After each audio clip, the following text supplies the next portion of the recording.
Kasasira Hope, age 20, Chibirige Douglas, and Chirumira Dennis for their alleged trafficking in persons for sexual exploitation, including unnatural sexual practices.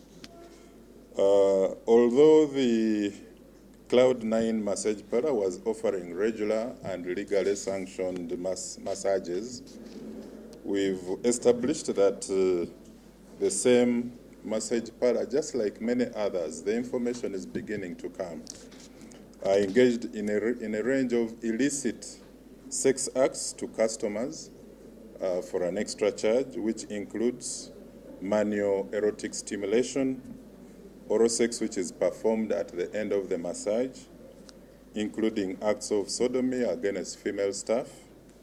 According to one of the victims, a former staff aged 22, the owner also used a vibrator on female staff and recorded the videos which she sold for profit. So we've continued to receive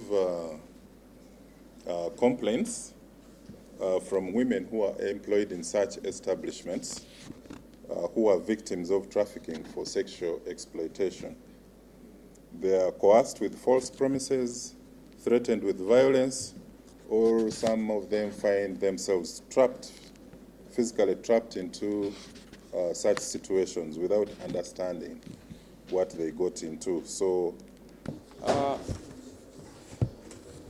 ng'ekitongole kya NIRA nga tuli wamu ne Ministry y'obuyigirize n'ebyemizannyo kyetuyita Ministry of Education and Sports, tutaddeko campaign oba enteekateeka okulaba nti tuleeta obuweereza bwaffe ku bantu baffe ab'ebunyoro. Tujja kubeera ku Duhaga Secondary School mu tawuni ya Hoima oba Hoima City, we tujja kuba nga tuwa abaana baffe ab'essomero, abaana abato, NINS oba National Identification Number, nga tusobola n'okuwandiika abaana bonna abateewandiisangako.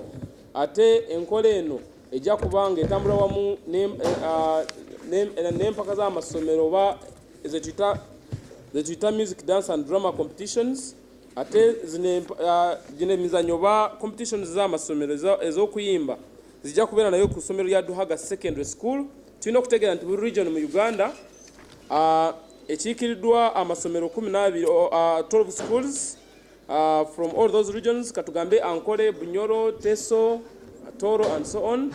Buli region yasindise amasomero at least 12 oba 12 ku competitions zino, naye tekitegeeza nti tujja kuwandiika abaana bokka abali mu competitions. Naamwe abantu b'ebunyoro oba omuntu yenna ali kumpi asobola okutuuka ku Duhaga Secondary School e Hoima okuva. A ban on operations for drink driving was lifted with the guidance of Ministry of Health, and operations were carried out last week on Friday, on the 18th of August 2023, where a total number of 38 drunk drivers were apprehended in stations of Kabaragara and Jinja Road.